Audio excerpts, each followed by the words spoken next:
vamos a empezar. Primero, darle las gracias a todos por atender la invitación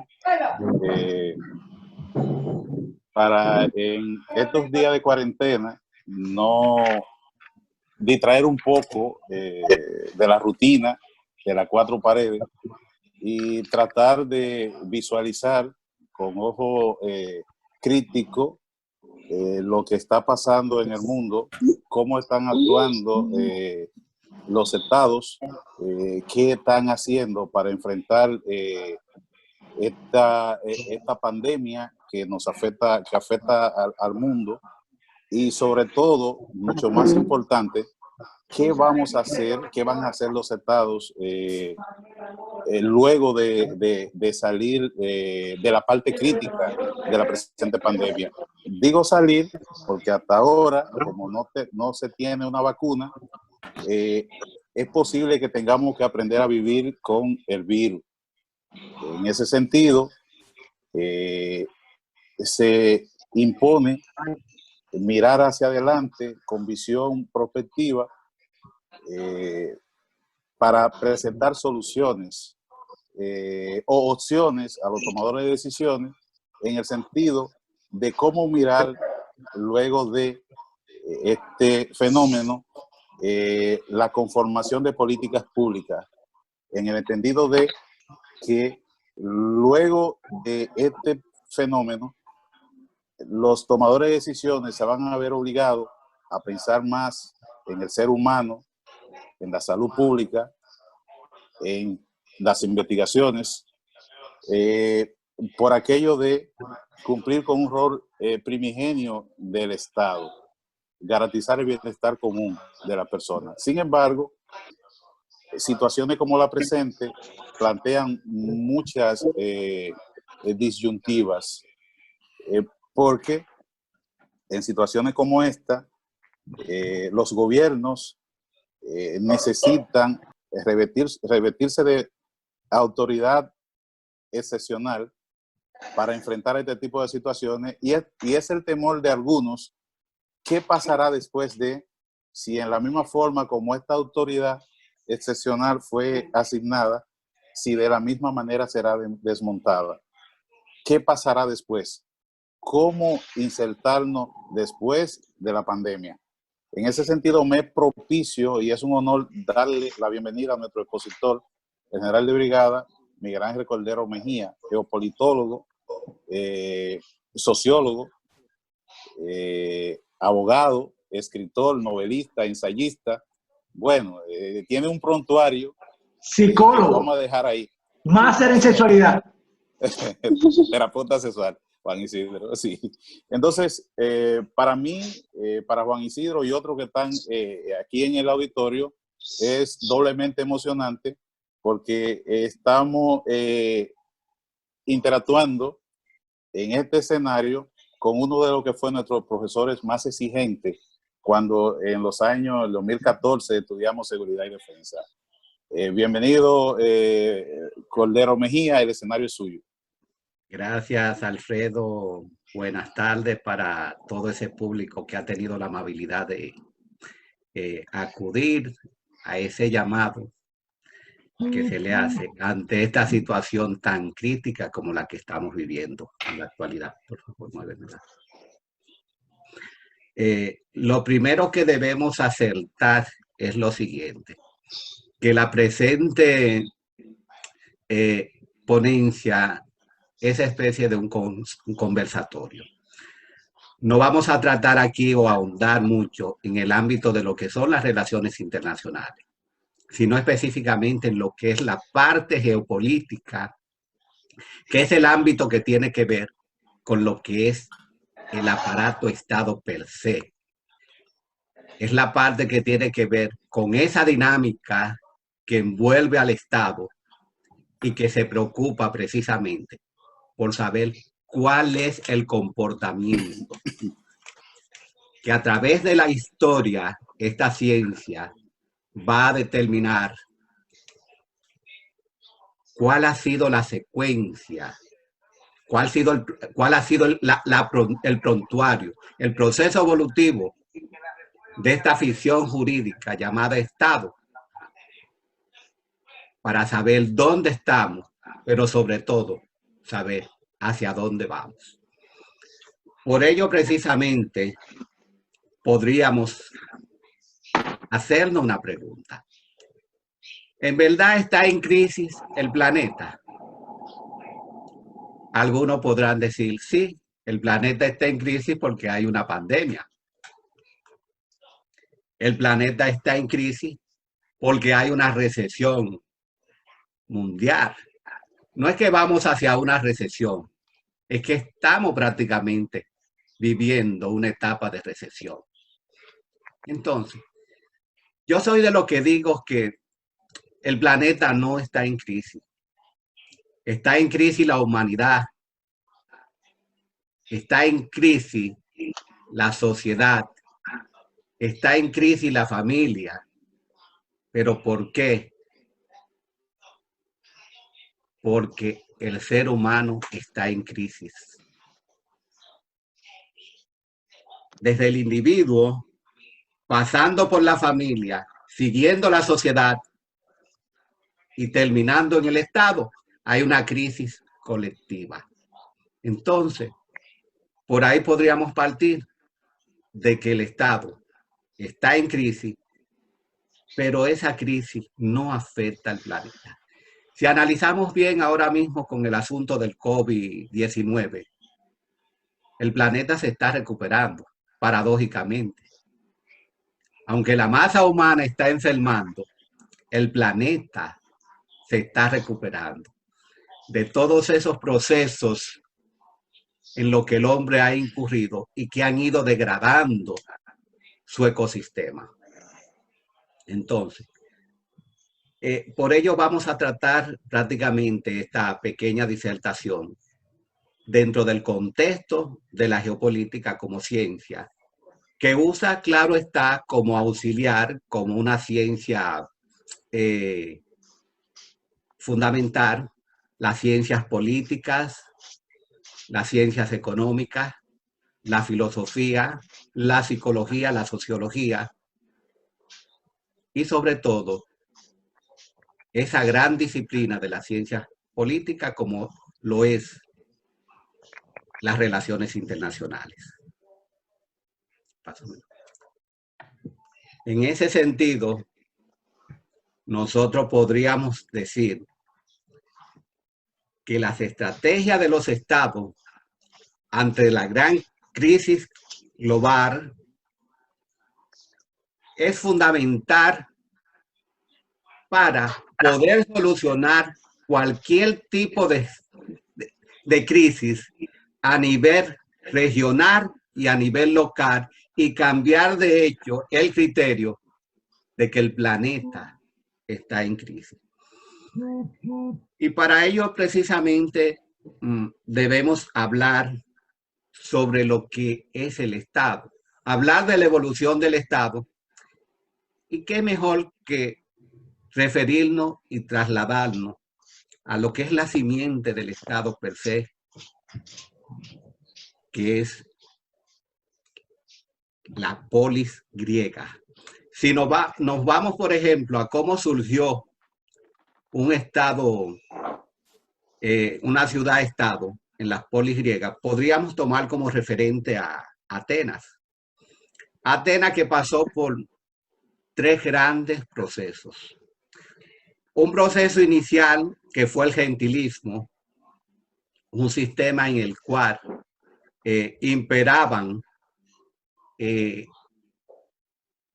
derecho de las personas a través de lo que es, de dónde vienes, cuál es tu descendencia y cuál es tu tipo de sangre.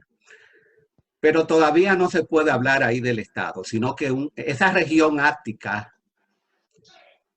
que estaba integrada por una serie de poblaciones de diferentes características, de diferentes latitudes, de diferentes costumbres, diferentes lenguas inclusive, que existió en los años 10, en los siglos 10 9 antes de Jesucristo, viene a tomar forma, según la mitología griega, después que Teseo, al ver el gran desorden que existía en esta región ática, se documentó y vio que hacía falta un liderazgo, un cacique, alguien que tuviera inquietudes para dirigir los procesos de avance, las reformas de ese espacio geográfico. Y Teseo se enteró de que tenía un gran peligro esa región del Ática a través de un minotauro que se encontraba en Creta. Se dirigió a Creta y allí en Creta hizo una alianza con la hermana del minotauro, llamada Ariadna, y se confabuló con ella. Ella le pidió un deseo para poderle ayudar y le dijo: si tú contraes nupcias conmigo y me sacas de aquí de Creta y me llevas para donde tú vas, yo te apoyo a derrotar a mi hermano. Y así lo hizo. Derrotó al minotauro y tuvo que cargar con esa joven.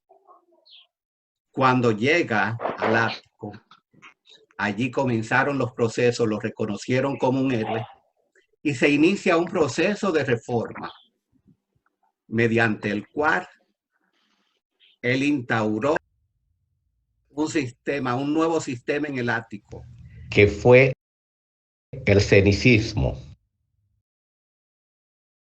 Mediante esta reforma política que realizó Teseo, creó tres clases que estaban fundamentadas en el quehacer de cada una de las pequeñas aldeas y poblados que circundaban. Estaban los eupátridas, estaban los geomoros y estaban los demiurgos. Tres clases principales. Los eupátridas eran una clase que eran los nobles prácticamente. Eran los bien nacidos, la nobleza. Los geomoros representaban la parte campesina y los demiurgos representaban la parte artesana. En la conformación de una fuerza, un ejército, estos últimos, los demiurgos, eran los soldados de infantería para constituir la caballería hoplita. Pero ¿qué resulta? Que no resultaba solamente dividir tres clases. El sistema de violencia continuaba. Dentro de la conformación del Estado, ya tenían el espacio geográfico, tenían la población, pero hacía falta una herramienta fundamental, y era la normativa jurídica.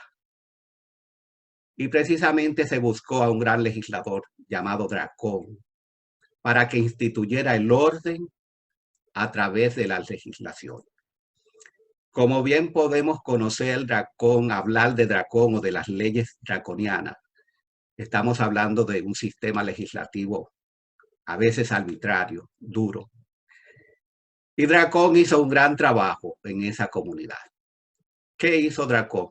Dracón, hasta por robarse un pollo, ordenaba la muerte. Las leyes de Dracón, por más mínima que fueran la falta, los delitos cometidos, conllevaban una sanción ejemplar y única: la muerte. ¿A qué conllevó esto? Esto eliminó lo que se llama el derecho a la venganza. Ya las tribus rivales no perdían su tiempo llevando de por sí la llamada ley del talión. Ojo por ojo, diente por diente. ¿Me hiciste aquello? No. Porque ya Dracón había legislado en torno a eso y ya los estamentos, las normativas jurídicas, pues habían instaurado un esquema de igualdad para todos. Esto trajo como resultado la pacificación de ese espacio, que a través de la normativa jurídica ya va adquiriendo una connotación de lo que es un Estado. Esta normativa, ellos analizaron la población y dijeron: tenemos más cosas en común en beneficio de nosotros que menos cosas en común. Entonces, Ahí es donde viene el concepto de identidad.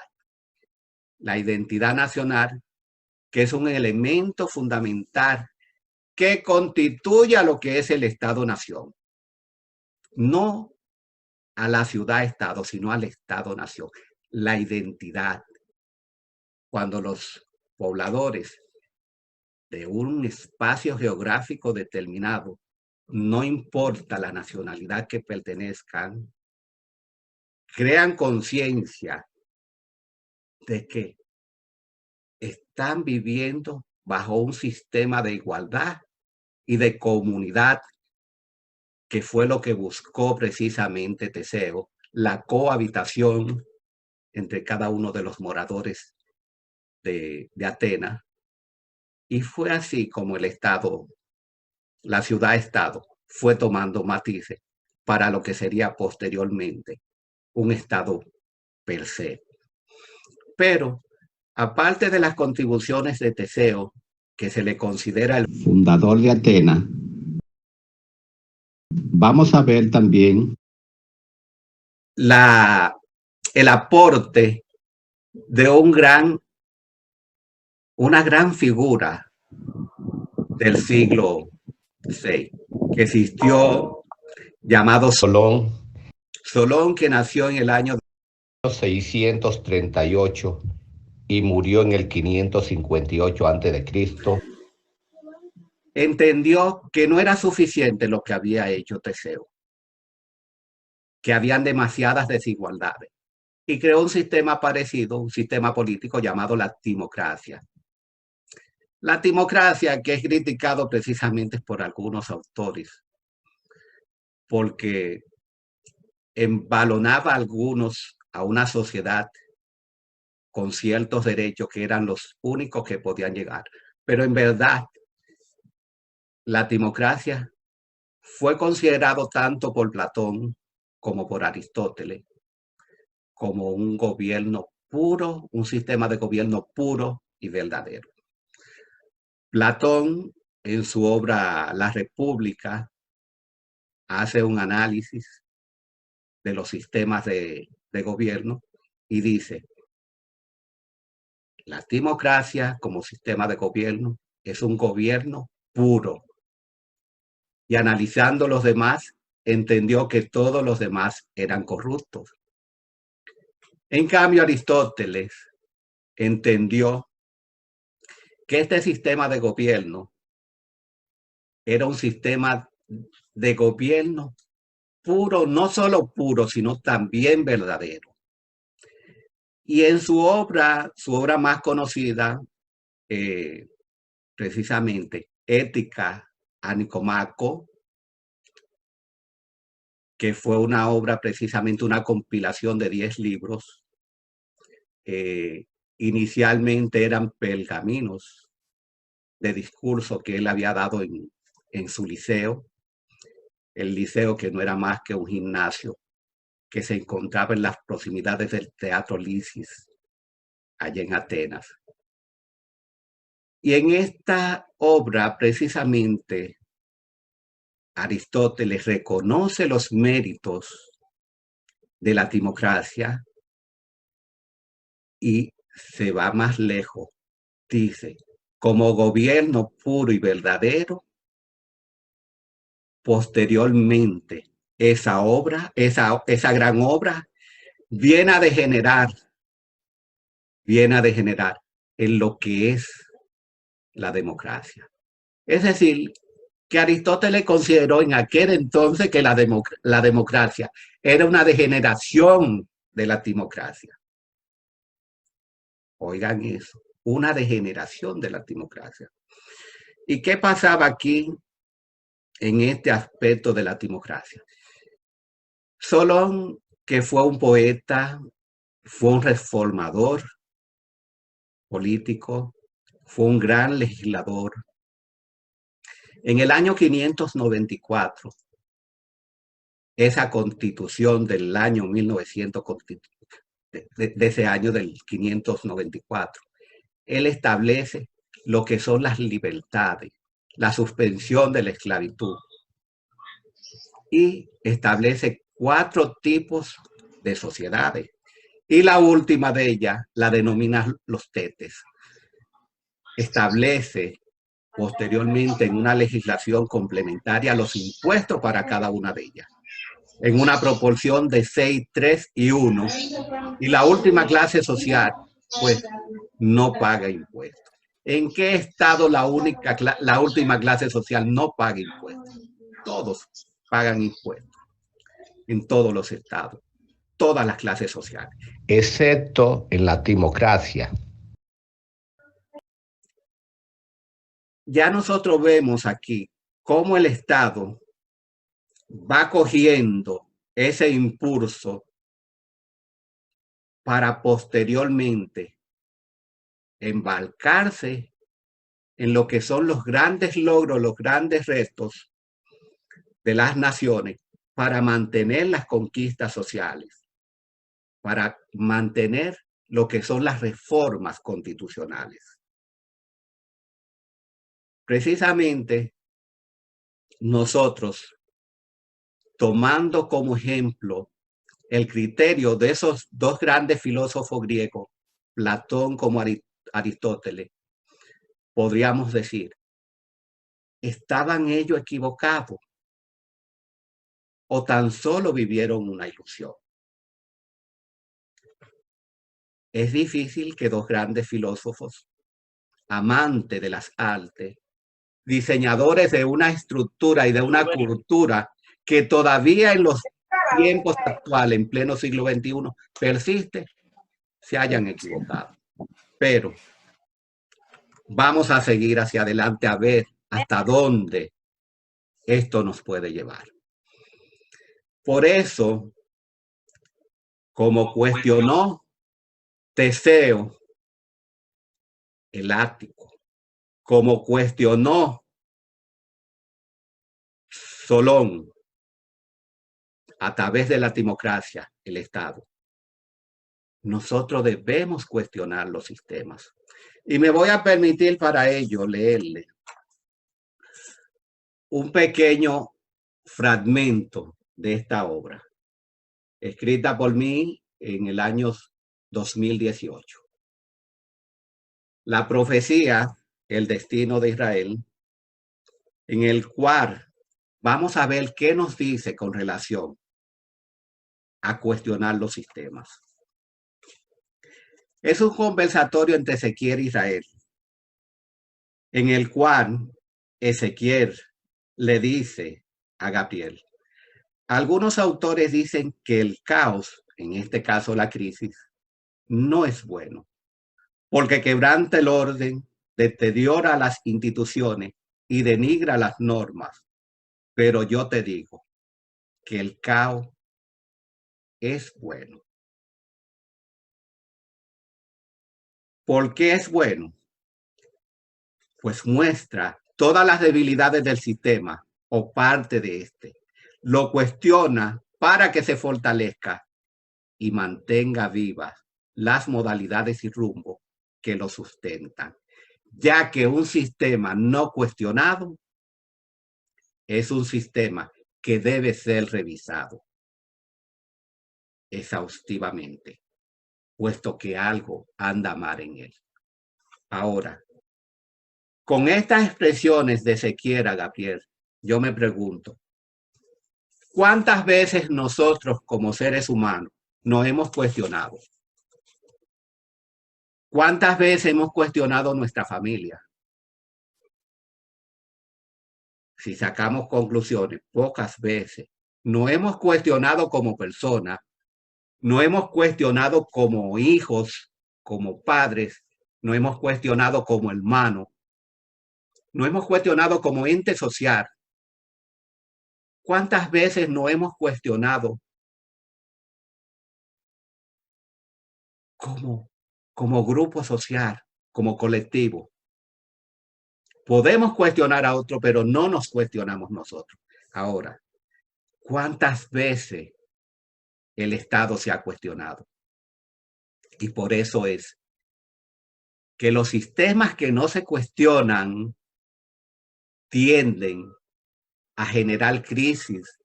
Y lo que estamos viviendo precisamente en estos tiempos es por la falta de cuestionar el sistema.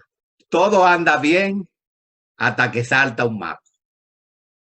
Todo anda bien hasta que comienzan a notarse los errores, principalmente en el sistema sanitario en estas ocasiones.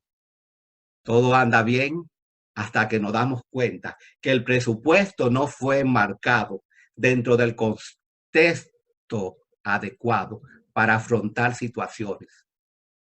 Y ahí entonces vienen las quejas. No cuestionamos el sistema porque en verdad entendemos en muchas ocasiones que es un tiempo perdido.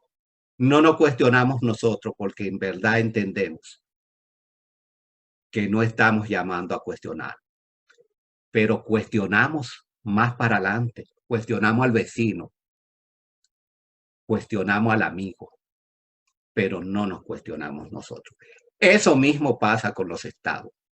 Los estados cuestionan las actitudes de otros estados, pero no se cuestionan ellos mismos.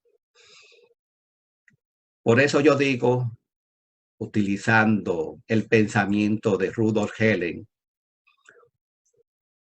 uno de los connotados geopolíticos que ha puesto el dedo en la llaga a través de su teoría del Estado como órgano viviente, y dice, el individuo es lo que es el Estado. El Estado es un reflejo de lo que es el individuo. Para ello yo le voy a hacer una pequeña anécdota de un señor que en una ocasión salió de su pueblo y va donde un borracho y le dice, caballero, yo necesito que usted me diga cómo es este pueblo. Y el borracho le dice, vete donde el cantinero, que los cantineros se saben la vida de todo el mundo. Y él te puede decir más que yo, porque yo con mi trago yo estoy bien, pero el cantinero se sabe la vida de todo el mundo. Vete donde el cantinero, que ese te va a decir de dónde coge a este pueblo. Y va donde el cantinero y le dice, cantinero, ¿cómo es este pueblo? Y dice el cantinero, para yo decirte cómo es este pueblo, primero me gustaría saber cómo es el pueblo de donde tú vienes. Dice, bueno, el pueblo de donde yo vengo es un pueblo chismoso, es un pueblo envidioso, es un pueblo altanero, es un pueblo revoltoso. Dice, ya, no me siga diciendo, así mismo es este pueblo. Como a los 2 meses vuelve otro señor y le dice al borracho, señor, yo vengo a preguntarle cómo es este pueblo. Dice, otro que viene con la misma historia. Dice, mira, tú ve allí donde está en la esquina. Ve al cantinero y pregúntale cómo es el pueblo. Y va donde el cantinero. Cantinero, ¿cómo es este pueblo? Dice, antes de que tú me digas cómo, antes de yo decirte cómo es este pueblo, me gustaría saber cómo es el pueblo de donde tú vienes. Dice, el pueblo de donde yo vengo es un pueblo bondadoso, es un pueblo cariñoso, amable, de gente segura, de gente confiada. Dice, no me diga más nada, así mismo es este pueblo. En definitiva, ¿qué nos muestra esto? Que el pueblo es lo que somos nosotros, la sociedad es lo que somos nosotros, pero el Estado es lo que somos nosotros. ¿Cómo pretendemos tener una sociedad avanzada si nosotros no avanzamos? ¿Cómo pretendemos tener una sociedad justa si no somos justos? Si no tenemos un ápice de lo que es justicia, la sociedad no puede ser justa, y mucho menos el Estado, que es una ficción jurídica y es la parte que nos representa a nosotros. En ese sentido, nosotros debemos tener muy en cuenta que al cuestionar el sistema, nosotros precisamente lo que debemos determinar es dónde estamos y hacia dónde vamos. ¿Dónde nos encontramos? Y como dijera ese gran terapeuta constelacional, Bell Hellinger, dice, el que no sabe de dónde viene, no sabe hacia dónde vas, porque sin raíces no hay alas. Y por ello la historia de los pueblos, la historia de las personas nos preceden. Nosotros podemos ocultar algo, pero tarde o temprano salta a la vista. No podemos precisamente hacernos los ciegos cuando la ceguedad no existe en momentos determinados. Por eso, hablar de lo que es las políticas públicas en un estado a veces es pecaminoso, muy pecaminoso. Fíjense, estamos hablando de políticas públicas, no estamos hablando de estrategias. Para hablar de políticas públicas hay que caer dentro de lo que es el contexto del poder nacional de los estados, porque hay que analizar cada una de las herramientas que conforman lo que es el Estado. Y para conocer lo que es el Estado, debemos saber y tener en cuenta que existen dos escuelas que tienen una tendencia a analizar lo que es el Estado. Es la escuela russelliana o determinista y la escuela posibilista de Vidal-Lablanche.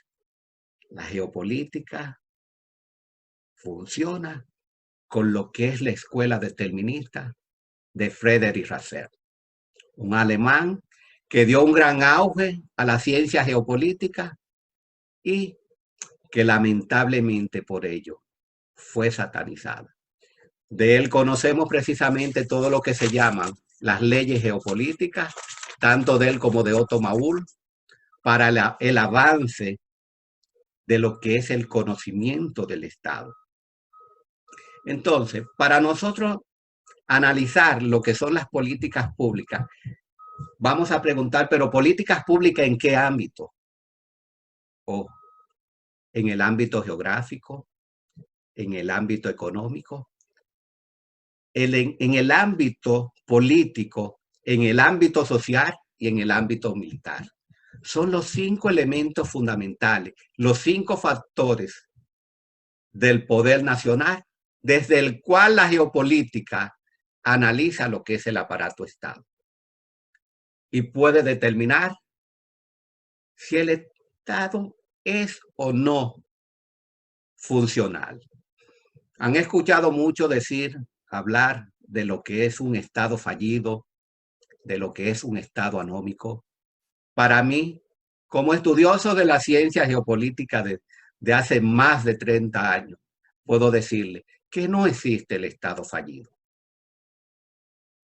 No existe el Estado fallido. No existe el Estado anómico. Un Estado anómico, un Estado sin norma, no es un Estado. Entonces, no se puede hablar de algo que no existe. Recuerden que Atenas, para hacer un Estado, tuvo que saborear el fragor de las leyes draconianas, de la legislación draconiana, donde las normas punitivas, donde las normas jurídicas garantizaban lo que era la seguridad de la persona, pero sobre todo la seguridad del Estado.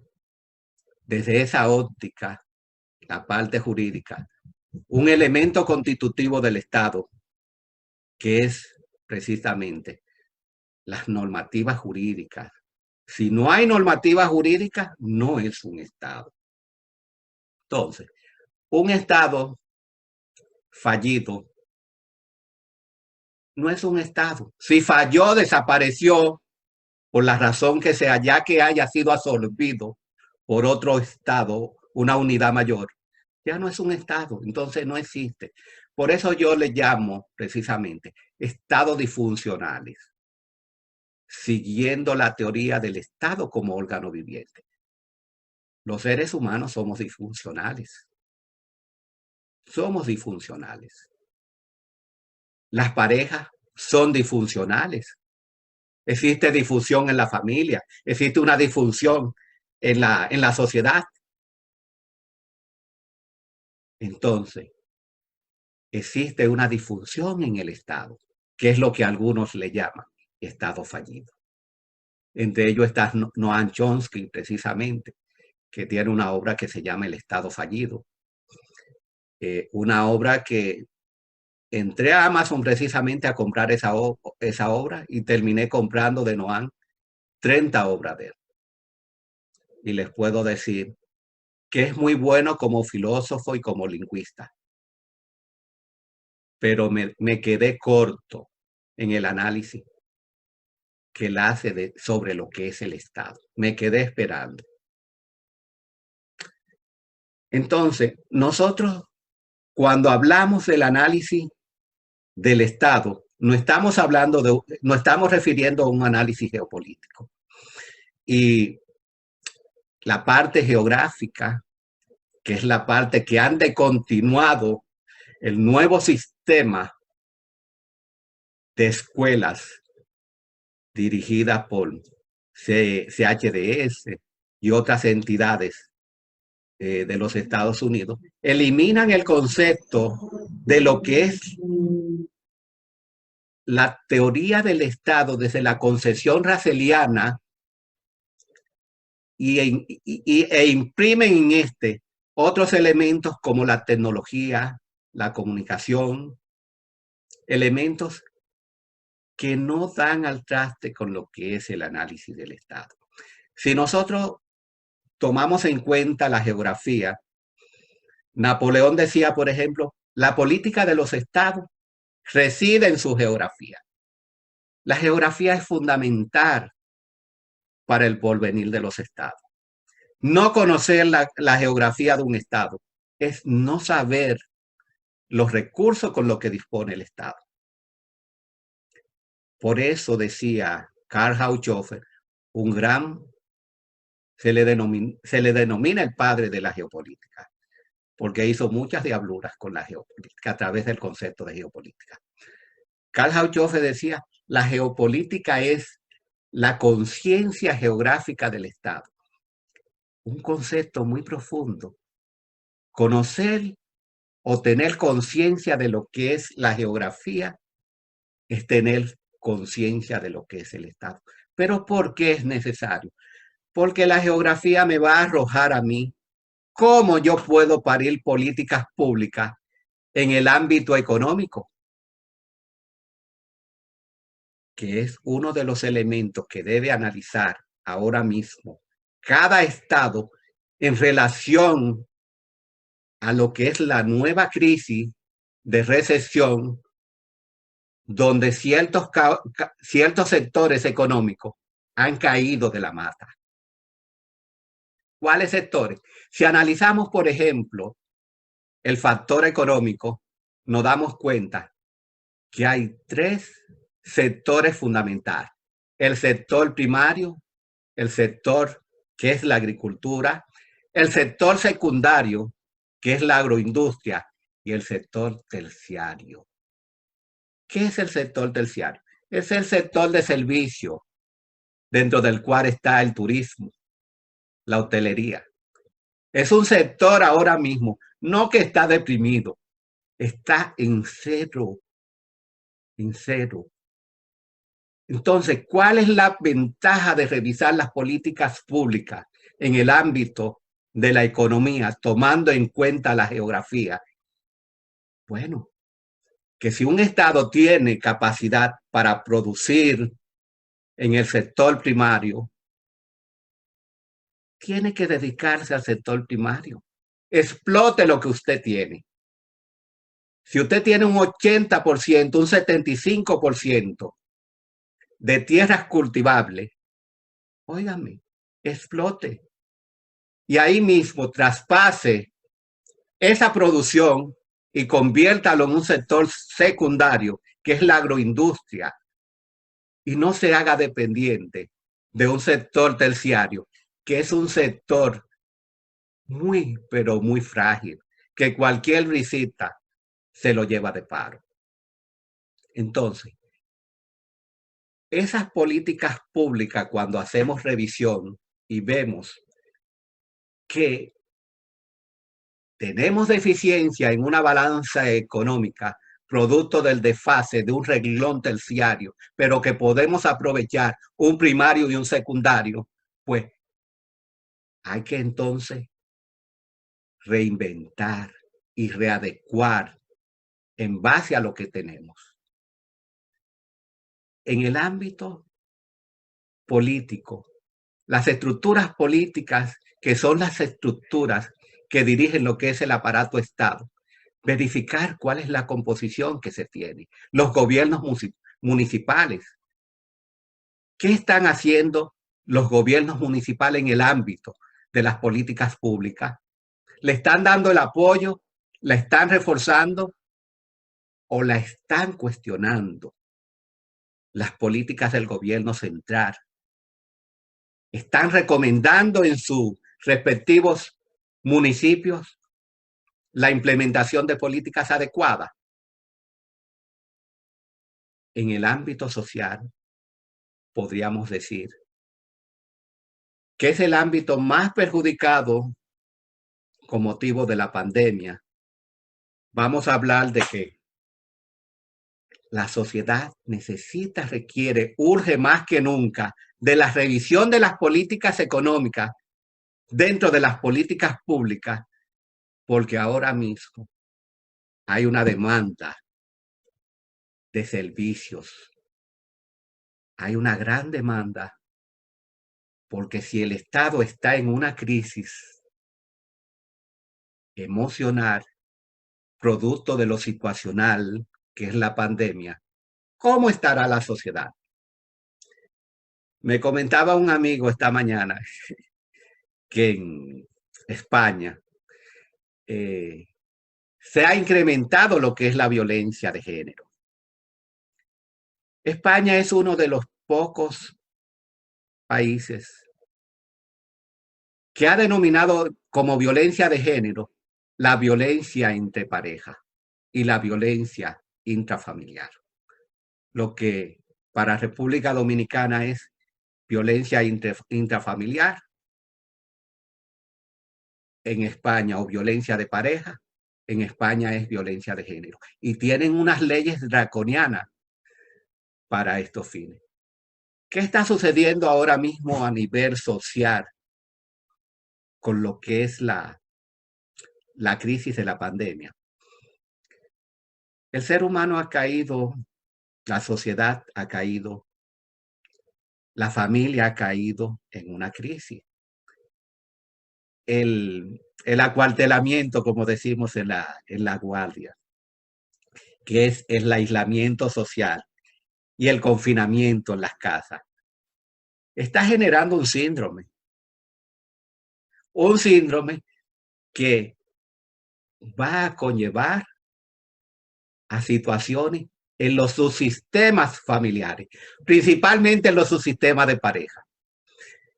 Se está descubriendo en esta cuarentena precisamente si él la quiere a ella o si ella lo quiere a él. ¿Cuál es la dinámica relacional del subsistema pareja? Pero también, ¿cuál es la dinámica relacional del subsistema familiar y en sí de la familia? ¿Se está comunicando la familia adecuadamente? ¿Se está comunicando el subsistema filial o el subsistema fraterno adecuadamente? No, no hay comunicación, que paradójicamente debe haber una integración del sistema familiar, pero no se está dando, no se está dando. Los hijos están pegados de la computadora, de los videojuegos, de los celulares. Las parejas están de espalda el uno al otro, tienen poca comunicación con los hijos y eso está generando una crisis en el sistema familiar, que después de esto, de esta situación, los psicólogos van a tener bastante trabajo. porque se va a generar un estrés postraumático con la penalidad de que posteriormente eso se conviertan en esquema, y los esquemas solo lo trabajan los terapeutas cognitivos y hay pocos. Saliendo de la parte social, nos vamos al ámbito militar como último elemento de lo que son los factores del poder nacional, y podemos decir que es la coyuntura, es la columna vertebral para el mantenimiento de lo que es la seguridad. ¿Pero a qué seguridad nos referimos?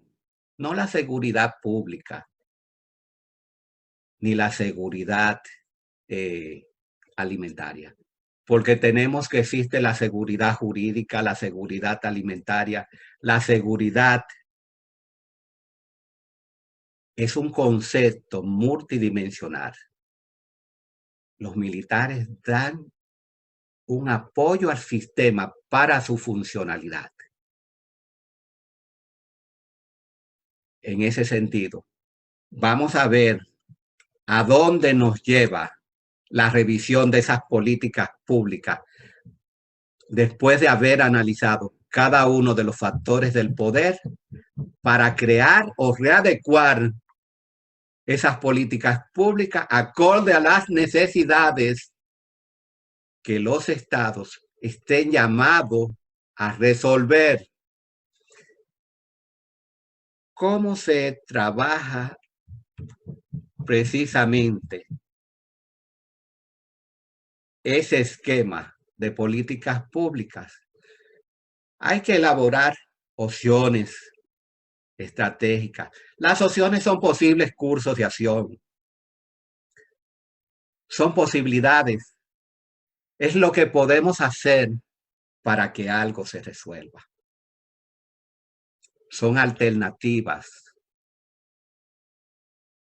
Si usted entiende que un camino no es viable, usted traza otro, un segundo o un tercero. Esas son las opciones estratégicas. Y en el ámbito tanto de la macroeconomía como de la microeconomía, que es el sustento del aparato Estado, tomando en cuenta el conocimiento sobre el espacio geográfico, el elemento político debe elaborar opciones estratégicas adecuadas a las posibilidades del Estado durante los periodos de crisis. Preparar lo que se llama un think tank, pensadores estratégicos en las diferentes áreas para parir opciones en sus diferentes áreas, para ir resolviendo no después de la crisis, durante la crisis, para que los resultados se vean después de la crisis, porque son resultados que no se van a ver a corto plazo. Se van a ver a mediano y a largo plazo. Y esas opciones estratégicas, por ello, precisamente, hay que compararlas. Hay que comparar esas opciones estratégicas para adecuar lo que son las posibles soluciones para afrontar las crisis que están, pero no solo las que están, sino también las que vienen. De esa manera nosotros podríamos decir que ellos nos permiten seleccionar las estrategias y ponerla en práctica.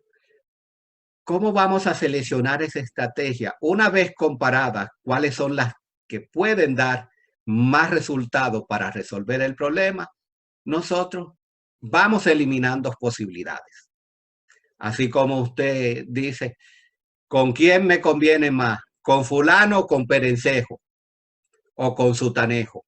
Fulano me da mejores resultados.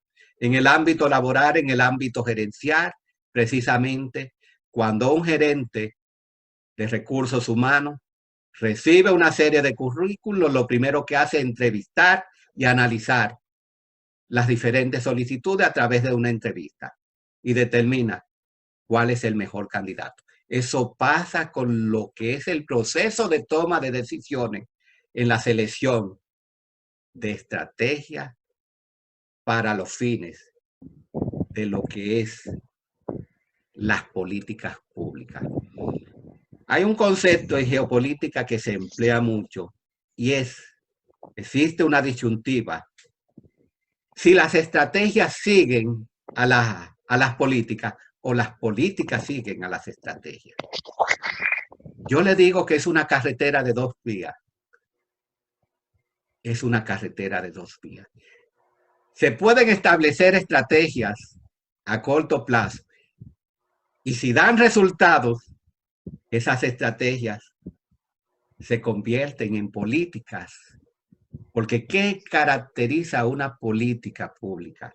Una política es una toma de decisión.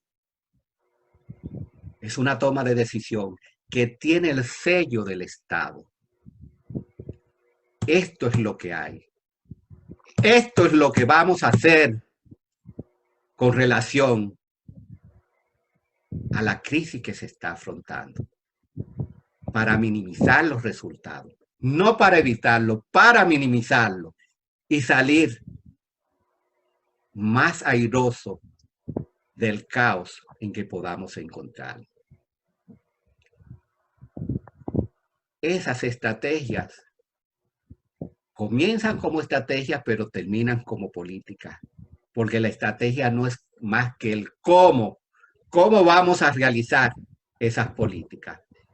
Y si estamos maniobrando y esa maniobra da resultado y vemos que es provechoso, pues se edifica como políticas públicas. Y en ese sentido, el Estado elabora un proyecto adecuado, cónsono con sus necesidades y a mediano y largo plazo la situación será otra. Las perspectivas serán otras.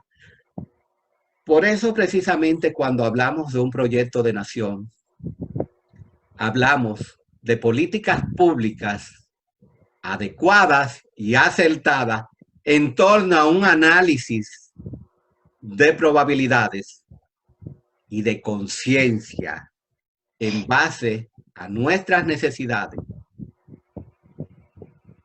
Pero ojo, analizando que estén dadas las condiciones. No podemos desdeñar lo que tenemos. No podemos aislar con lo que contamos.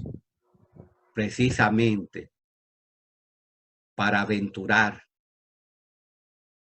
con lo que no podemos garantizar. El sector servicio es un sector que dinamiza la economía no solamente a la República Dominicana, sino a todos los estados.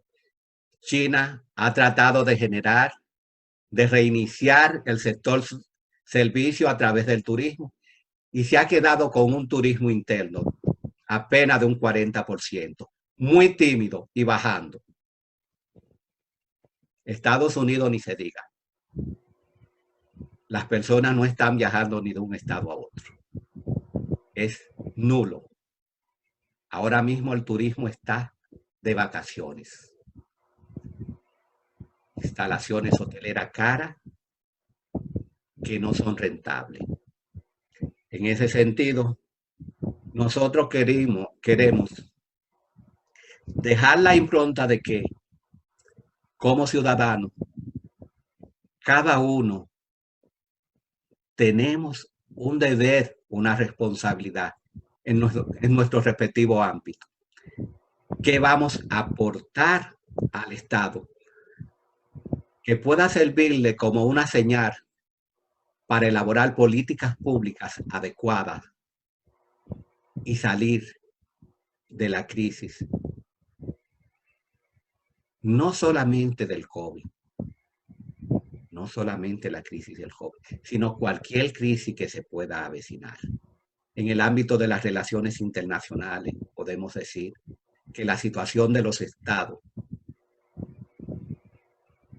para todo No es igual la situación de un estado con otra. No se puede comparar, aunque la CEPAR haya dicho en su último informe que la economía dominicana no va a crecer, pero tampoco va a decrecer. No se puede confiar en eso, porque es geopolítica. 2 más 2 no es igual a 4. Y las situaciones cambian en fracciones de segundo. Con un Twitter, un presidente disparó el valor del petróleo. Con un Twitter. Imagínense. En fracciones de segundo se disparó el petróleo por un Twitter. Imagínense qué puede pasar a nivel mundial por una situación de recesión, de caos, donde ya, como dice el refrán, ya la situación no va a ser igual, va a ser diferente. Para todos los estados están pasando por una situación crítica. Entonces, ¿qué es lo que viene? Reedificarse, un proceso de reingeniería para reconstituirse, como decimos en el ámbito de la táctica militar, reconstituirse, conocer cuáles son sus fortalezas precisamente para solucionar sus debilidades. De esta manera, yo le doy las gracias para dar apertura a cualquier inquietud que alguno de ustedes pudiese tener con relación al tema. Ayer hubo un conversatorio con especialistas de Iberoamérica en el que, entre otras cosas, plantearon que Europa, dada la crisis por el coronavirus, Europa va a estar concentrada en su región y Asia también va a estar concentrada en su región, igual Estados Unidos. Y afirmaban que los países de Latinoamérica, Centroamérica y el Caribe ya no podían seguir pensando igual que como lo hacían todos estos años, dependiendo de las decisiones, de las acciones, de las donaciones de los Estados Unidos. O sea, porque incluso organizaban sus políticas en torno a lo que quisiera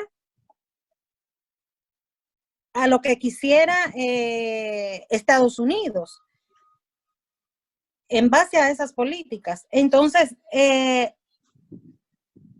me asusté mucho, me inquieté mucho de que mi región, el Caribe, de que mi país,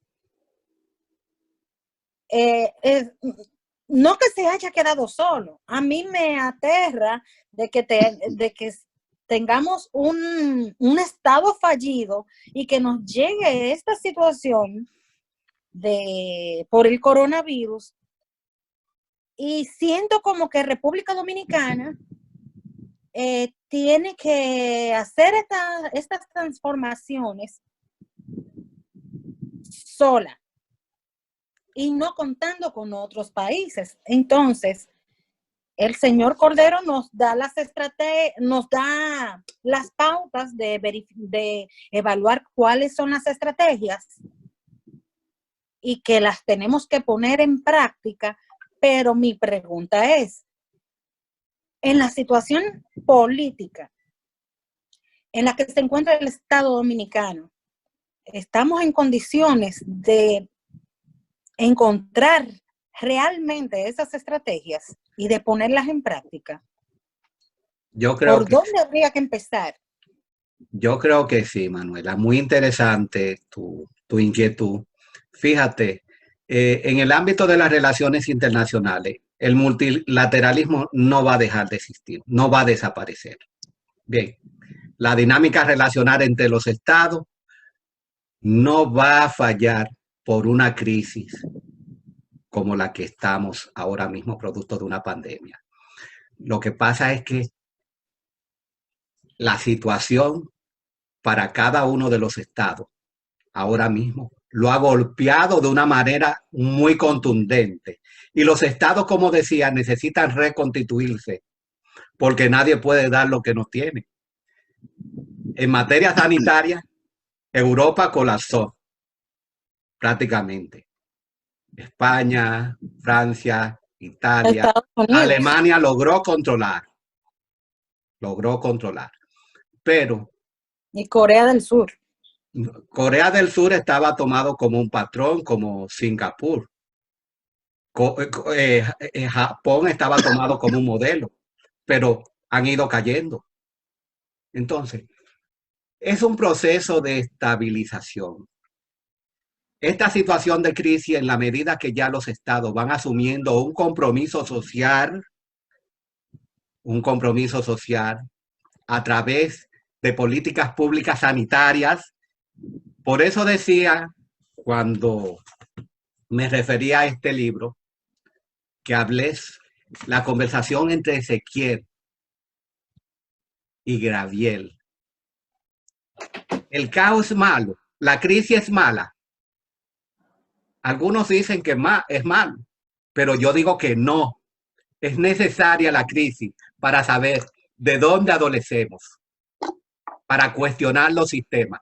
Ya todos los sistemas se cuestionaron, tanto en Europa como en América, principalmente en los Estados Unidos, que se sintió el haber tumbado gran parte del presupuesto al ámbito salud. Entonces, los diseñadores de estrategias y de políticas públicas van a tomar en cuenta a partir de ahora dónde deben colocar el dedo, en qué llaga. Dentro de los factores del poder nacional, ¿cuáles son los puntos más críticos y más vulnerables ante una crisis? El elemento social. No se puede jugar con lo que es la vida humana. El factor social, garantizar el factor social, lo que es el medio ambiente, la salubridad, el saneamiento.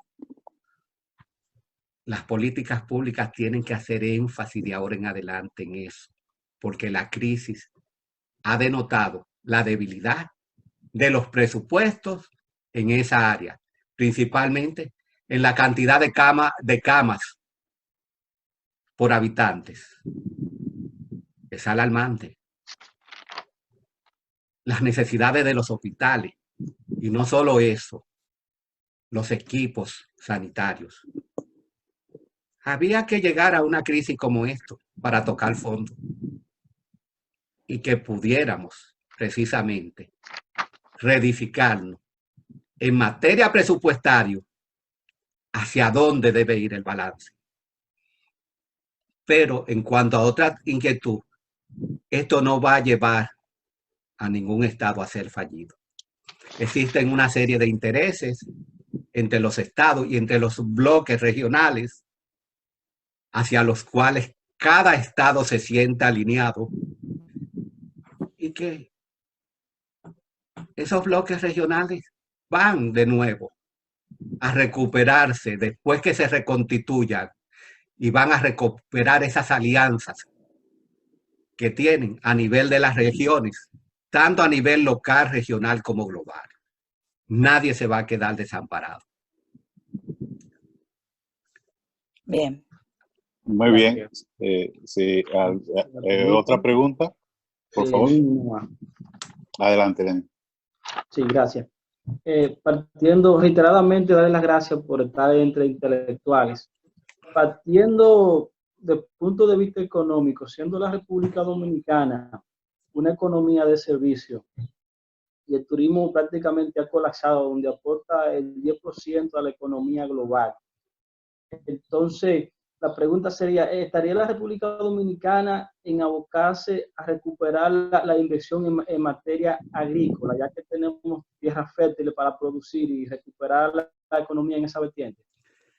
Gracias. Muy buena tu inquietud. Desde que se inició la primera especialidad en ciencias geopolíticas en el año de en el 2004, en el instituto, en ese entonces Instituto de Estudios Geopolíticos de las Fuerzas Armadas, INEGEOFA. La primera promoción que tenía una matrícula de 15 generales y unos 15 coroneles y como unos 15 civiles. La gran inquietud cuando yo hice el análisis geopolítico de la República Dominicana, yo dije, la República Dominicana debe preocuparse por explotar lo que tiene el sector primario. Ahora, ¿qué ha pasado con el sector primario? Que aunque es la base fundamental ahora mismo de sostén de la economía dominicana, porque si vemos las imágenes de que los mercados están abastecidos, es precisamente porque el Estado se ha preocupado, el gobierno se ha preocupado de que no falte la comida, explotando esa condición y esa vocación agrícola del Estado dominicano. Pero no se puede perder en eso, porque se han diseñado muchos espacios agrícolas a través de una nueva vocación, que es la vocación de los bienes raíces. Espacios agrícolas se han ido cediendo, espacios agrícolas de primera, tierras negras, se han cedido para construir proyectos habitacionales. Eso es crítico. Entonces, en el ámbito de las políticas públicas, en el sector primario, hay que tomar en cuenta eso a nivel municipal, a nivel local, a nivel regional y posteriormente a nivel nacional. La conserva, la reserva de tierras para el sector primario. Y me voy más lejos. No quedarnos en el primario, partir al secundario a través de la agroindustria. Porque mandamos los productos agrícolas fuera y nos lo devuelven en una lata. Lo devuelven en una lata a República Dominicana 3 veces el precio al que fue vendido como producto agrícola. Entonces, muy buena tu inquietud. Estoy de acuerdo, creo que nosotros podemos hacer un proceso de reingeniería para rescatar, porque como dice la ONU a través de su Programa Mundial de Alimentos, PMA, la próxima pandemia será de hambre, una hambruna. Ya dio un aviso. Entonces, como dice el viejo adagio, guerra avisada no mata soldados. Las políticas públicas deben ir encaminadas a la prevención, que es la intención de la geopolítica. La geopolítica previene a través del análisis geopolítico la situación actual, pero para predecir el futuro. ¿Cómo será el futuro del Estado? No del Estado dominicano, de cualquier Estado, entiéndase. Es una ciencia predictiva. ¿Usted alguna vez ha ido a leerse la carta? ¿O la baraja, donde algún brujo? ¿O la taza? ¿Ha ido alguna vez? Ciertamente. No me diga que no, sí. Lo está pensando, yo sé que sí. No, ciertamente sí, hasta lo practicaba y realmente Sí. me estoy en estos momentos recuperando porque lo practicaba ciertamente. Entonces, la geopolítica es como el hechicero, como el brujo, que dice, al Estado le va a pasar esto si no hace esto. El Estado está abocado a realizar estas modificaciones en su estructura institucional para que pueda conocer el futuro y no caiga, como dijo Manuela, en lo que llaman otros autores estado fallido, a lo que yo llamo un estado disfuncional, que tiene una tendencia a desaparecer, porque las parejas disfuncionales tienen una tendencia a divorciarse, a dejar de ser parejas. Eso pasa con los estados. Si no asumen su rol tienen una tendencia a caer en el caos. Cabería, y me excusan, una segunda interrogante o sugerencia. ¿Qué podemos nosotros hacer tomando en cuenta, en el caso nuestro somos de Pepillo Salcedo, Manzanillo, una comunidad que le llaman Carbonera, que divide con Haití? Trabajamos en la Agenda de Desarrollo Municipal 2020-24 y hasta el 30. En esa vertiente de Agenda de Desarrollo, desde abajo hacia arriba y viceversa, ¿de qué forma pudiéramos nosotros en este momento aceptar con esta realidad de desarrollo en esa materia? Lo primero que ustedes tienen que hacer como grupo, tienen todas las autoridades de la comunidad del municipio deben reunirse y determinar cuáles son sus necesidades. Ahora, ¿cuáles son las oportunidades que ustedes tienen para el desarrollo? Si tienen tierra, pues trabajen la tierra. Si pueden industrializar esa producción, industrialícenla. Ahora mismo el Ministerio de Industria y Comercio, a través de su proyecto de PYME, está facilitando. Y creo que una de las estrategias que va a utilizar como parte de las políticas económicas es promover la economía a través de ese diseño de desarrollo municipal, dando préstamos a emprendedores. No emprendedores que quieran simplemente poner un cuestión para vender computadora y eso, sino emprendedores agrícolas. Ya la carrera de agricultura ha desaparecido de las universidades y somos un país de vocación agrícola allá. Pero muy buena tu inquietud, y si todos, yo he estado en Carbonera, yo conozco la zona y se puede hacer un gran trabajo allá. Simplemente deben tener voluntad como comunidad y extender esa comunidad hacia el apoyo estatal para que se escuchen sus inquietudes. ¿Bien? Gracias. Bien, la siguiente pregunta, la señorita Lucy Díaz. Adelante, Lucy. Sí, muy buenas tardes a todos. Excelente exposición. Bueno, de aquí de este grupo conozco a pocas personas, a Andy, a Alfredo. Espero poder conocerlos más adelante, en un futuro no muy lejano. Pues bien, más que yo tengo prácticamente expresar una inquietud y luego una pregunta en forma de inquietud. La primera inquietud me inquieta mucho, me mortifica lo que puede pasar con nuestro hermano gemelo Haití, porque si bien es cierto que hasta ahora no hay un foco, una emergencia, una difusión se supone a gran escala del coronavirus, también es cierto que tampoco existen los mecanismos y los controles. Lo que yo me imagino es que ahí puede desatarse una crisis de proporciones bíblicas y espero que no sea así porque nos afectaría a nosotros y luego eso traería como consecuencia una serie de... Yo soy en ese sentido un poco pesimista porque ante una situación, una catástrofe humanitaria en términos de salud, lamentablemente nosotros tendríamos que pagar agrias consecuencias. La que sería mi pregunta para que, a ver si ustedes están de acuerdo o no sé, me pueden dar su punto de vista. Yo siempre he hecho un análisis un poco simplificado de lo que domina el mundo y he llegado a la conclusión que hay tres cosas verdaderamente que dominan el mundo, que son bienes materiales. Los alimentos, porque no se puede vivir sin ellos. Eso es obligatorio comer.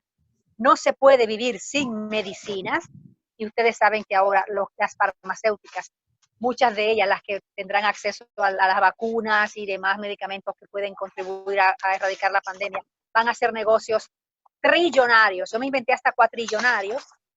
Y la tercera son los armamentos.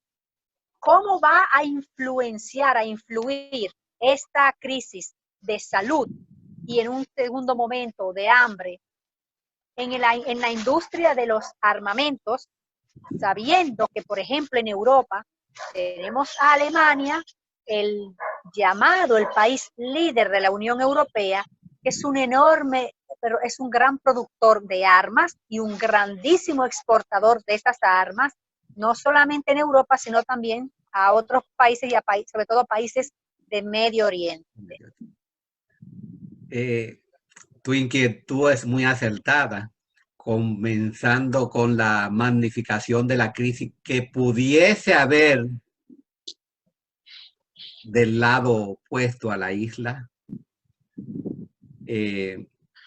Existen una serie de planes establecidos previamente por lo que es el Ministerio de Defensa para prever cualquier desbalance humanitario que pueda existir hacia la parte dominicana.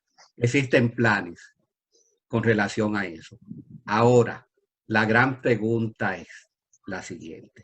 En una situación de debilidad en la que se pueda encontrar el Estado dominicano, ¿estaría en condición de solventar o de crear una zona de amortiguamiento para un éxodo masivo de nacionales? Es una gran inquietud. Y me imagino que como tú la estás planteando ahora, ya los tomadores de decisiones deben haberla pensado y establecer en relación a eso políticas públicas en materia de seguridad fronteriza y cuáles son las estrategias que van al mar para responder a esas posibilidades. En relación al asunto del armamento, recuerda que el armamento es la máquina que mueve a los imperios. Tú te referiste a Alemania, pero dejaste de referirte a Estados Unidos. Sí, sí. Que tiene una a propósito. A propósito. Estados Unidos más fácil te puede inventar un armamento, le da más prioridad a un armamento, a la elaboración de un armamento que a la de una medicina, porque le saca más provecho. Aunque esté trabajando en la vacuna del coronavirus, la industria del armamento para ello es fundamental, su ingreso a Alemania, pero no solamente ellos, Rusia por igual. Rusia está en competencia ahora mismo con Estados Unidos, vendiendo armas. China está vendiendo también. Están vendiendo muchas potencias, facilitándole a sus aliados. Y otra cosa, granjeándose aliados a través de facilidades en los armamentos. Como sucedió con Turquía, como sucedió con Riad, como sucedió con otros países del Medio Oriente. Bien. Tenemos a Daniel Nin, que no puede abrir el audio, pero tiene una pregunta, y luego Bobadilla. Voy con la pregunta de Nin. Dice él, es Daniel Nin. La economía tiene retos en el país y el mundo. Sectores de gran importancia como el turismo serán los últimos en recuperarse y las remesas también sufrirán. ¿No entiende usted, mi general, que la clave es la solidaridad mundial y la vuelta a la ética? Agradezco la oportunidad de saludarle de nuevo y participar en tan importante conversatorio. Daniel Nin. Fíjate, precisamente hablaba yo hace un momento de la obra más conocida de Aristóteles, que es Ética a Nicómaco, que es un compendio precisamente de 10 libros de compilaciones de los pergaminos de sus conferencias en el Liceo. Y es la obra más antigua en relación a la ética. Es la obra más antigua en relación a la ética. La solidaridad regional es una necesidad. Solo es un proceso de que los estados que puedan ofertar la ayuda se consoliden, se recompongan. Ya Estados Unidos, por ejemplo, está siendo solidario con países como Rusia, donándole respiradores y material sanitario, respondiendo precisamente de una manera recíproca el apoyo que le dio Rusia. Se la ofreció igualmente a Alemania, a España, a Francia. Es decir, ya se están viendo gestos de solidaridad. Es una esperanza la solidaridad que no pueden perder los estados, por peor que lo esté ubicando la crisis. Es una necesidad. La economía, el sector terciario, se va a recomponer a mediano y a largo plazo, y eso tú lo sabes, Alfredo. A mediano, no es por ahora. Porque volver precisamente a que la industria del turismo se dinamice es un proceso que se va a tomar de 1 a 2 años. Adelante, Bobadilla.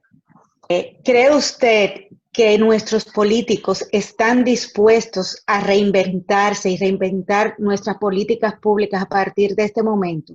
Y de no hacerlo, ¿qué podemos esperar nosotros como país para un futuro?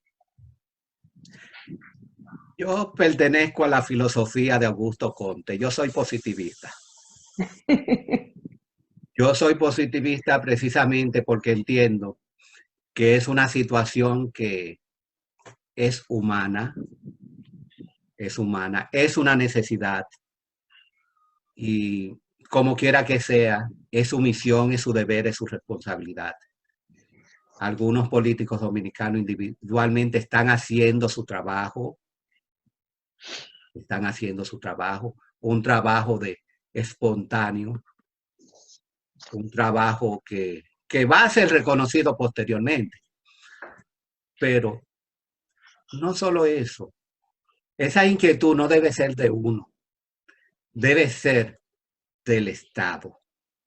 Y yo me imagino que deben estar precisamente remozando, renovando, revisando, porque se han cuestionado ahora las políticas públicas. Ya los presupuestos, señores, se cayeron. Ya los presupuestos que partían de supuestos de recaudaciones, ya eso no sirve. Eso no sirve. Ya las proyecciones presupuestarias ya se cayeron todas.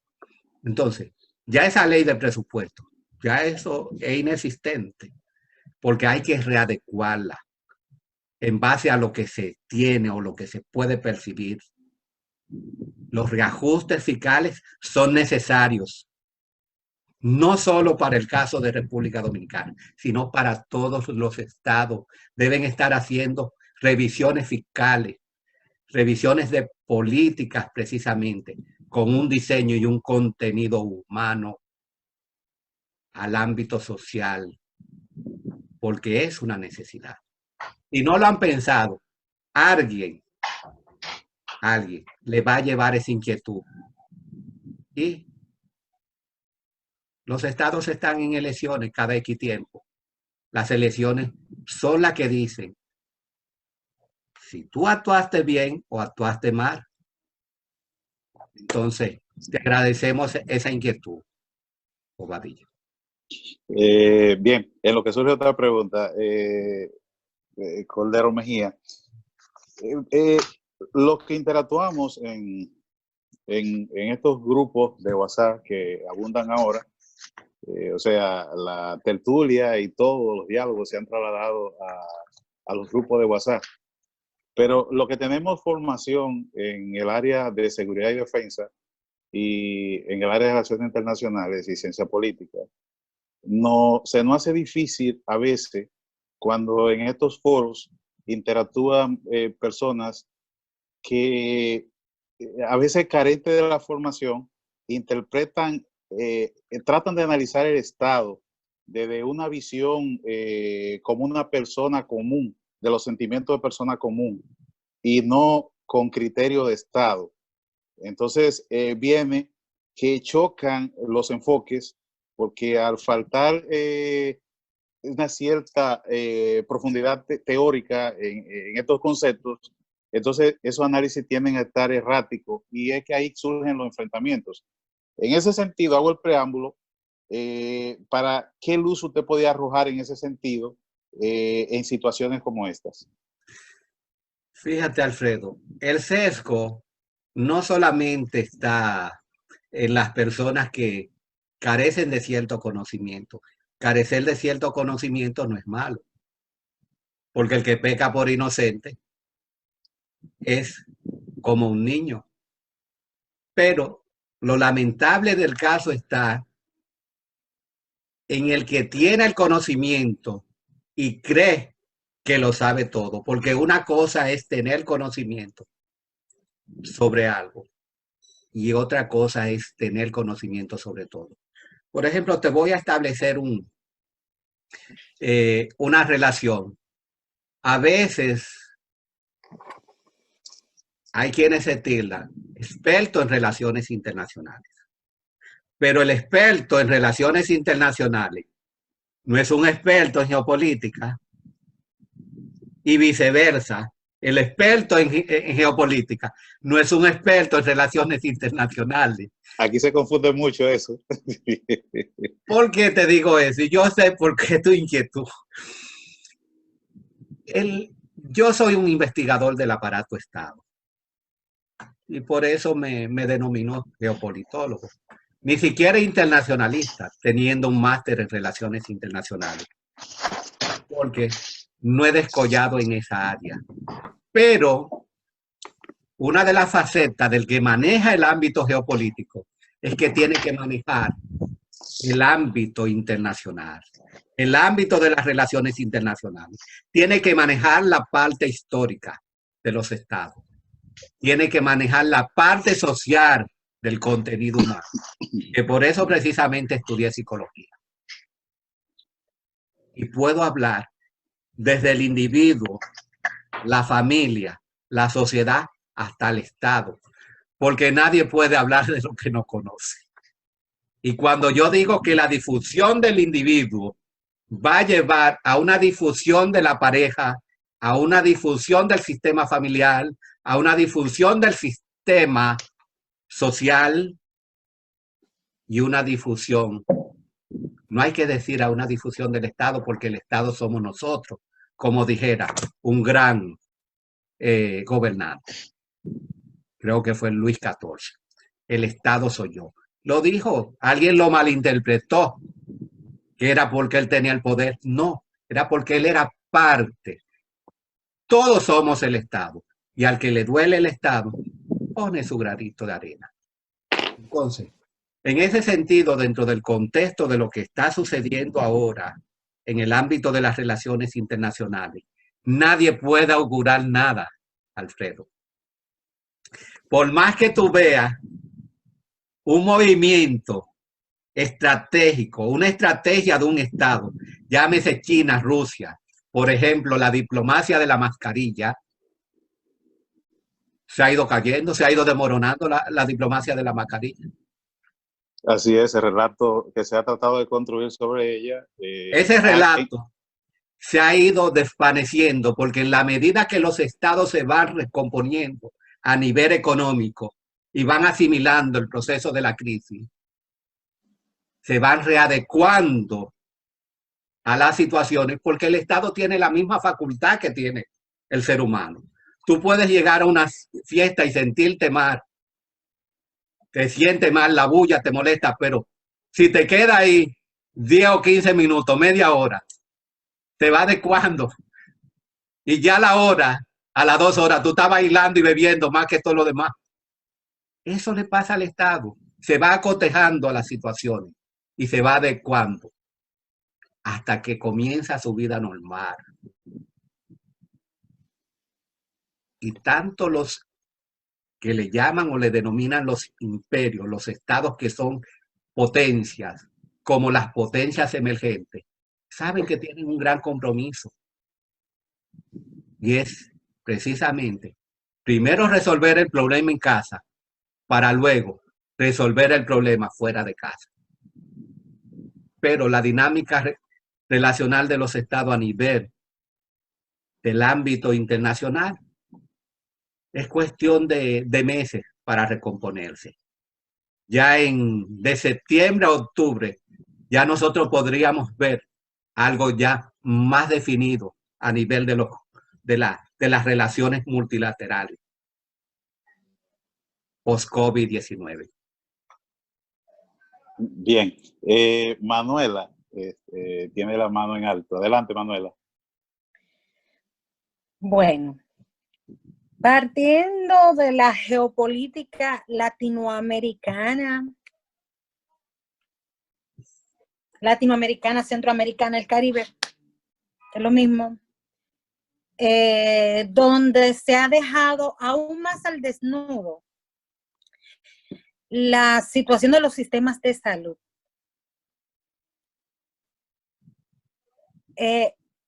¿Cree usted muy difícil o posible de que finalmente los líderes políticos de estas regiones, de esta región, entiendan que hay que invertir aún más que en el sector salud, en el sector educación? Porque cuando una persona está educada, sabe más de prevención. Hago esta pregunta porque precisamente en la región latinoamericana se le da más importancia a que se vea que se está inaugurando un hospital,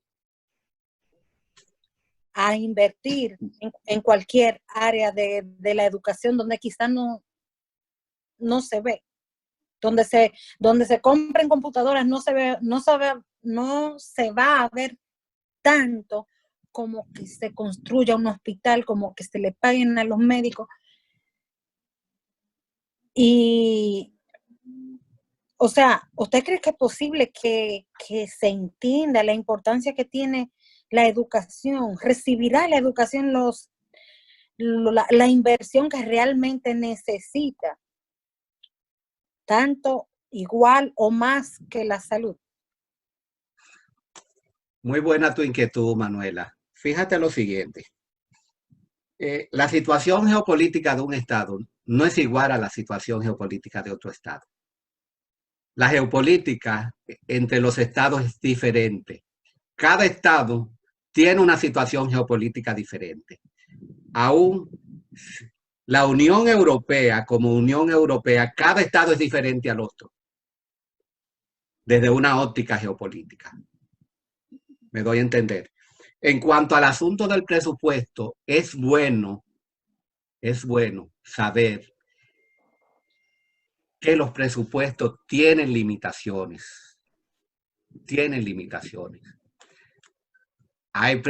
Los presupuestos, por ejemplo, vienen diseñados para invertir en las diferentes áreas.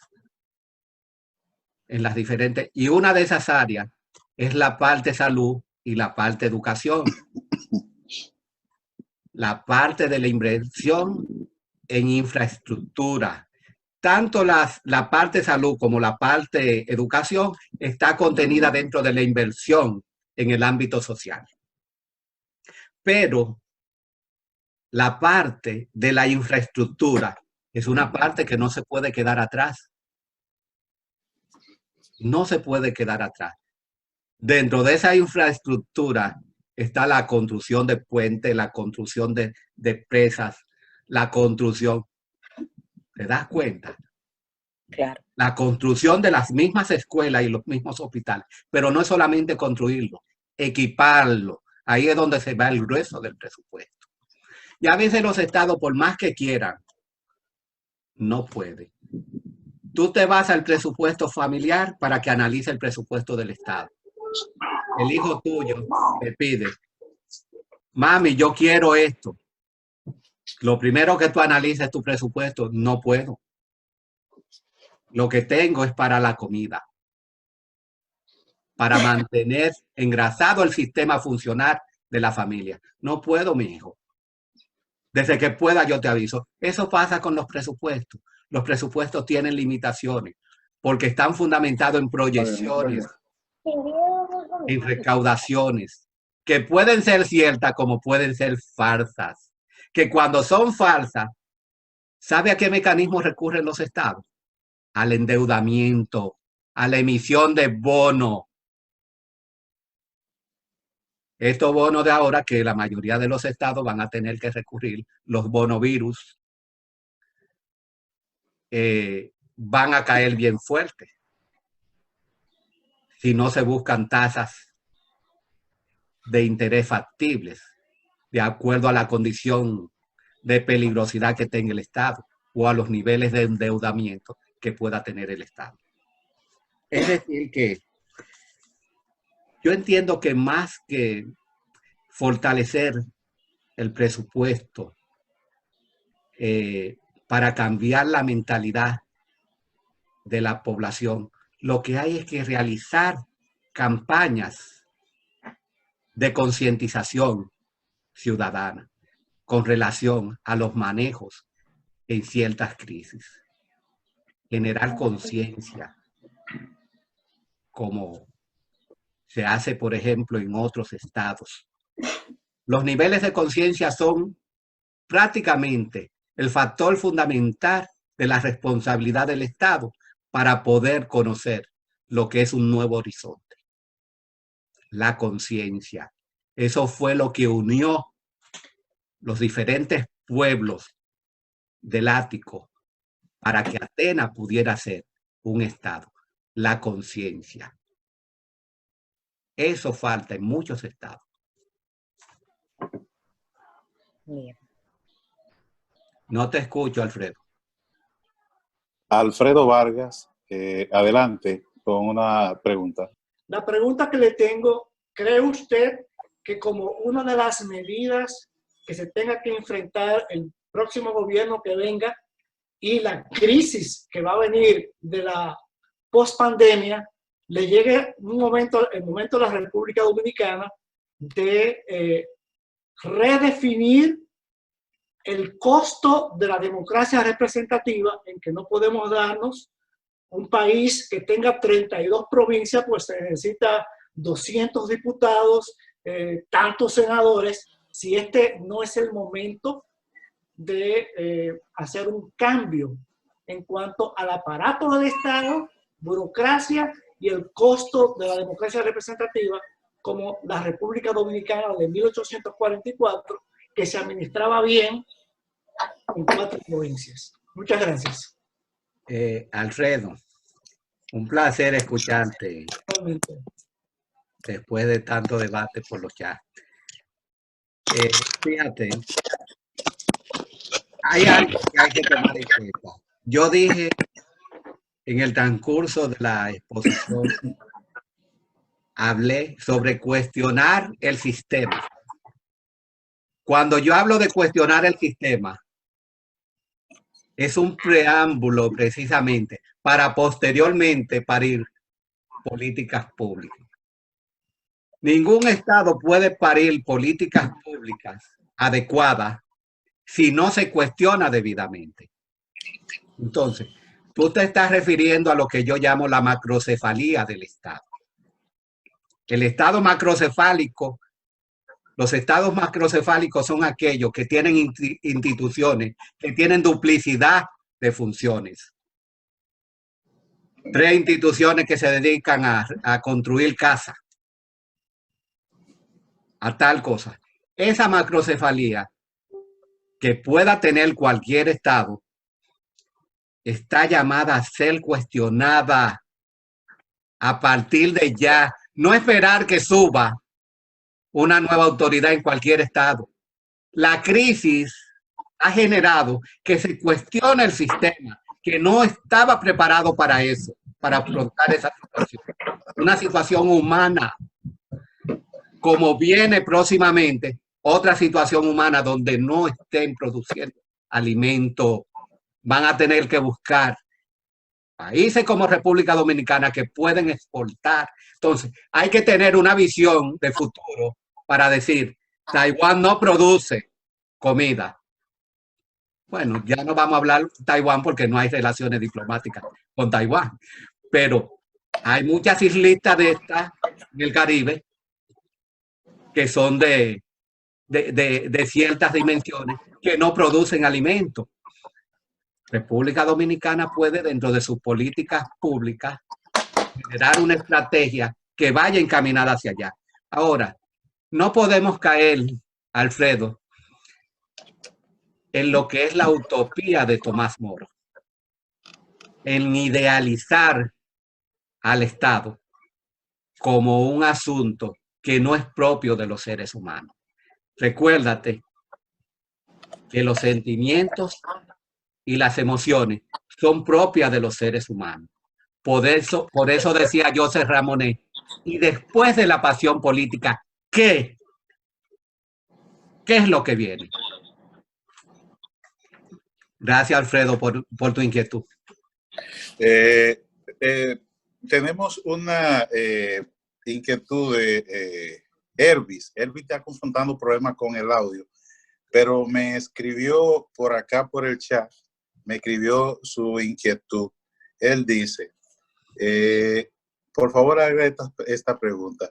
¿Cree usted que luego de superar la pandemia que hoy nos afecta como país, abrirá la posibilidad de que haya más empleos? ¿Y qué considera usted de la entrada masiva de ilegales al país en busca de trabajo?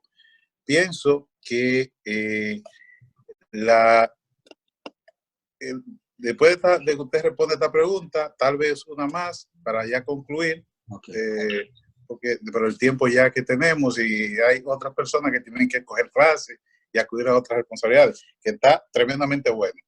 Fíjate, la situación post pandemia lleva un periodo de estabilidad, porque la crisis genera un caos a nivel laboral, a nivel social, a nivel sanitario, genera una crisis en todos los órganos.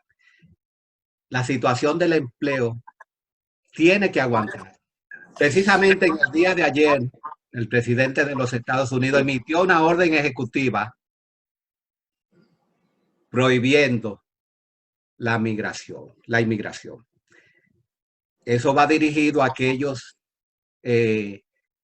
aquellas personas que tienen pendiente la situación de visado para residencia permanente.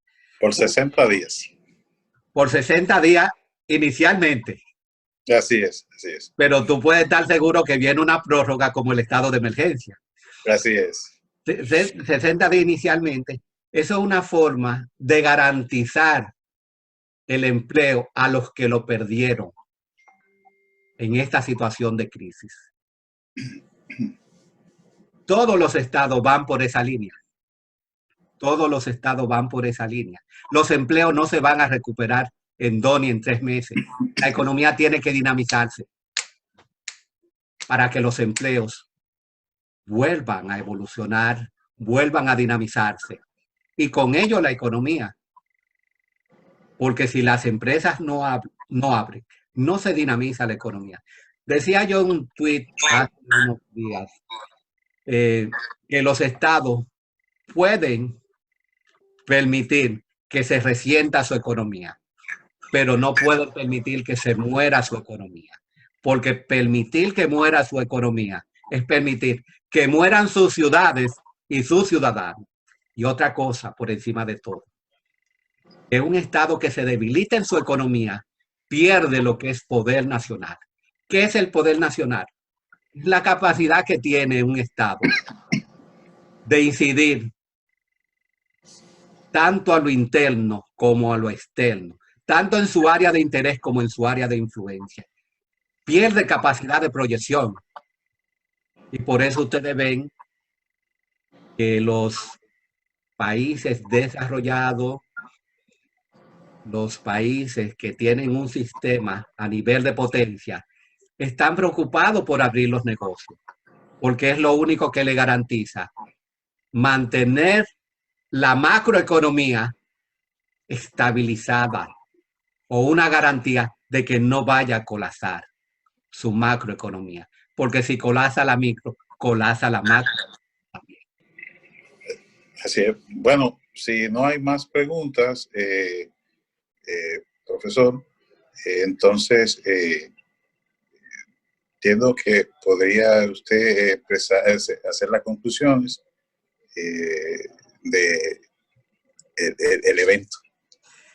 Gracias por esta oportunidad, Alfredo de la Cruz.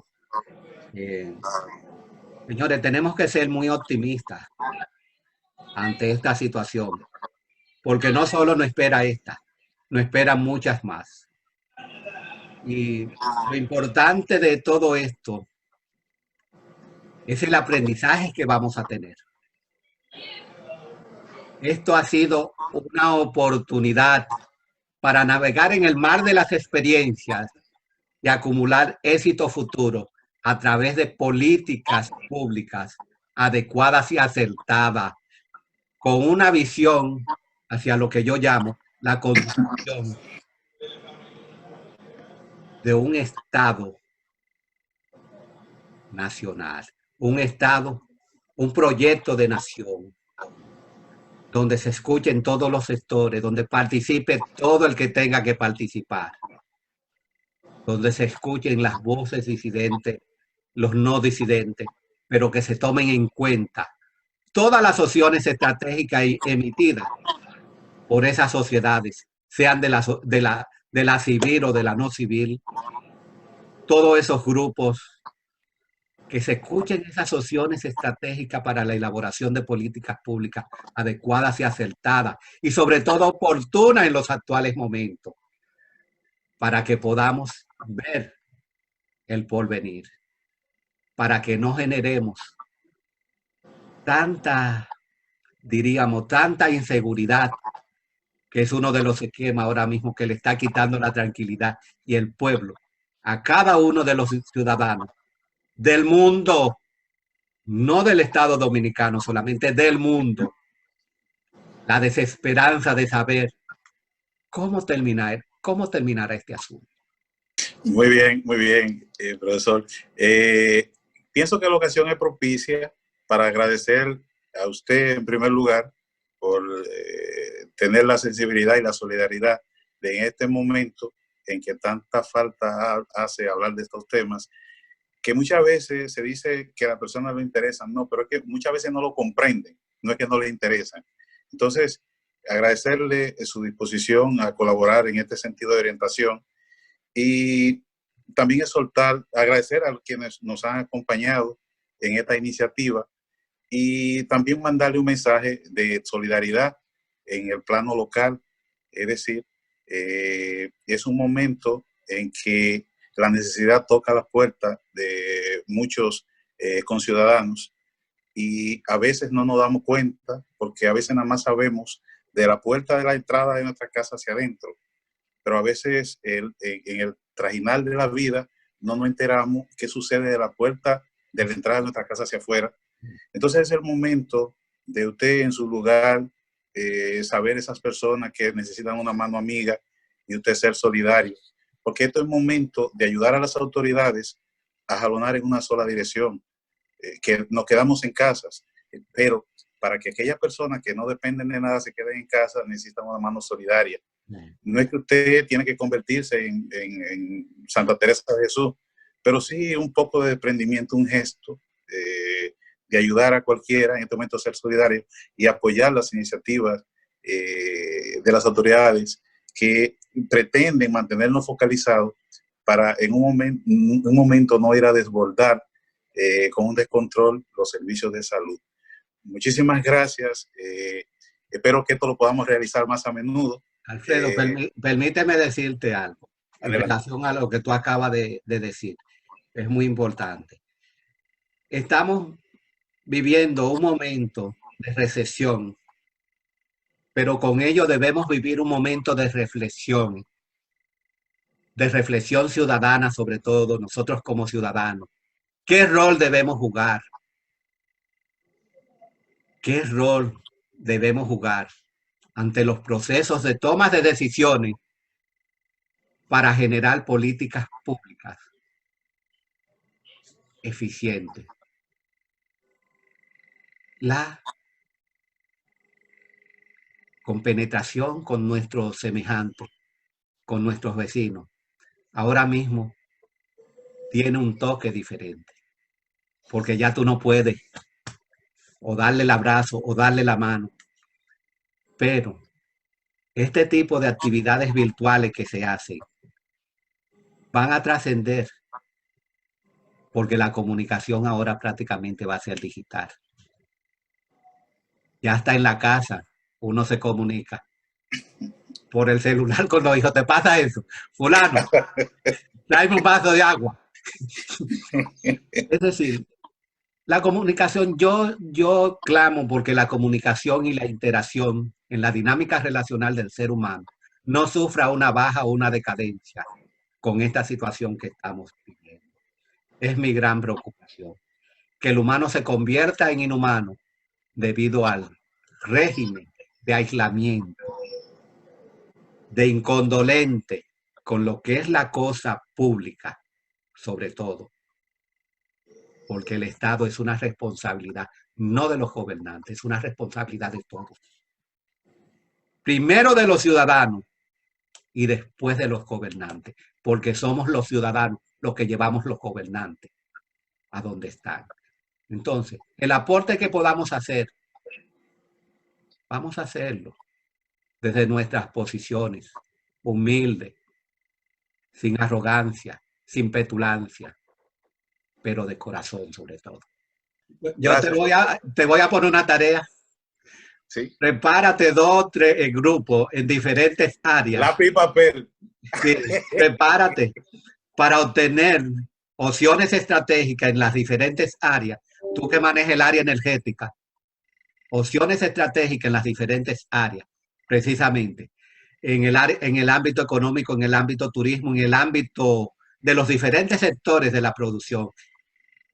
Sector primario, sector secundario, sector terciario, especialistas en esa área para hacer un think tank y una lluvia de ideas que proponen y llevar eso al ánimo. Si no lo hacen las actuales autoridades, quien sea que suba, como decía Alfredo Valga, llevar esas inquietudes, hacer esos aportes como grupos, socializar, ¿me doy a entender? Sí, sí, sí, sí. Y lo encuentro muy bueno. Podemos hacer eso.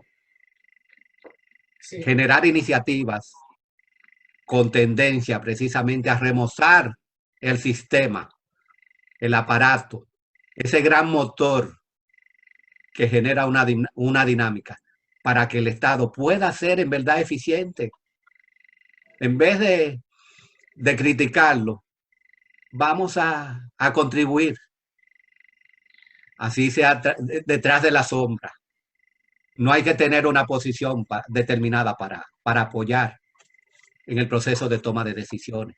Hagámosle llegar esas inquietudes. ¿La tomaron? ¿No la tomaron? Precisamente eso es parte de lo que da origen a Efecto Global. Tratar de presentar soluciones de casos específicos en el área de relaciones internacionales, seguridad y defensa y pensamiento político. Recomendaciones a los tomadores de decisiones. Que la tomen o no la tomen, no importa. El papel nuestro compromiso como generación o como sector en el ámbito estratégico es presentar opciones. Gracias, Alfredo. Vale, gracias a usted, profesor, de verdad que sí, muy agradecido, y gracias a todas las personas que se sumaron a este conversatorio. Por lo pronto, le digo que vamos a conformar los siguientes y lo haremos llegar por los canales correspondientes para no perder estas orientaciones tan excelentes.